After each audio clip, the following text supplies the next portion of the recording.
So বন্ধুরা, আবার শুরু হয়ে গেল ডব্লিউপিএল এবং ডব্লিউপিএল এর ফাইনালও চলে এলো। আর ডব্লিউপিএল ফাইনাল আজকে শেষও হয়ে গেল। আরসিবি আবার সেকেন্ড বারের জন্য ডব্লিউপিএল ফাইনাল জিতলো। আর একটা টান টান ম্যাচ বলবো। 204 রানের টার্গেট দিয়েছিল দিল্লির মেয়েরা, কিন্তু সেটা খুব সহজ মনে হলেও কিন্তু আসলেও খুব একটা সহজ ছিল না। লাস্টের দিকে যেভাবে দিল্লির মেয়েরা ফাইট ব্যাক করলো, একে একে জর্জিয়া ভল, স্মৃতি মান্ধানা উইকেট পড়লো, তাতে করে আরসিবি বেশ একটু চাপেই পড়ে গেছিল। কিন্তু ক্লার্ক সেই চাপটা কিছুই চাপ মনে করলো না। পরপর 2 বলে 2 চার উড়িয়ে ম্যাচটা নিজে লাস্ট ওভার নিজেদের পকেটে পুরেই নিল। So congratulation RCB women. শুরুতেই বলা যেতে পারে যে দিল্লি টার্গেটটা একটা ডাব্লিউপিএল ফাইনালে মেয়েদের জন্য বিশেষ বিশেষ করে 204 রানের টার্গেটটা মোটেও সহজ ছিল না।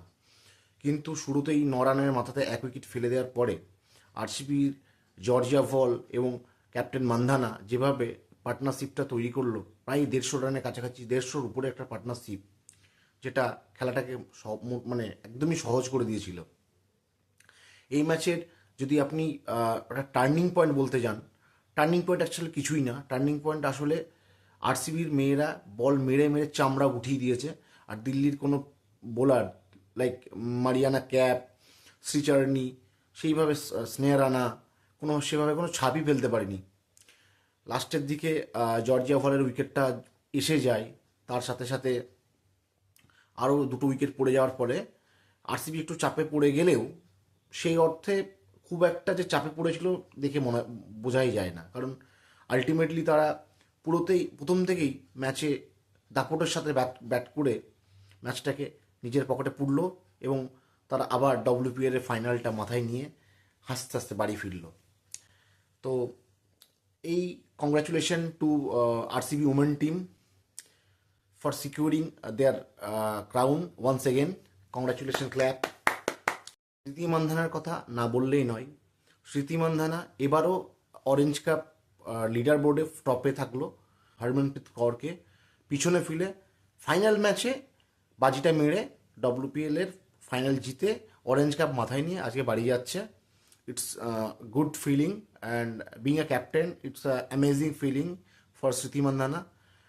ডেফিনেটলি স্মৃতি মান্ধানা আমাদের মহিলা ক্রিকেটের বিরাট কোহলি, যথেষ্ট ভালো খেলেন এবং খুব সুন্দর একটা তার ব্যাটিং শৈলী আছে যেটা দেখতে ইচ্ছা করে। নিঃসন্দেহে স্মৃতি মান্ধানা দারুণ খেলেছেন এবং যোগ্য টিম হিসাবে ডব্লিউপিএল ফাইনালটা আজকে আরসিবি জিতলো। আমি খুবই খুশি। এক পক্ষে আপনি যদি মানে এটা বলতে যান বা চিন্তা করেন, 2025-এর WPL final RCB men's team জেতে, যেখানে বিরাট কোহলি থেকে শুরু করে আরও অন্যান্য ক্রিকেটাররা ছিল, এবং আজকে ডব্লিউপিএল ফাইনাল 2026টা জিতলো। এখন তাদের ঘরে আপাতত দুটোই ডব্লিউপিএল আর আইপিএল দুটো ট্রফি তাদের দখলে। এটা একটা দারুণ ব্যাপার। ব্যাঙ্গালোরবাসীর জন্য একটা খুব আনন্দের দিন আমি বলবো। কংগ্রাচুলেশন টিম ব্যাঙ্গালোর, দারুণ দারুণ।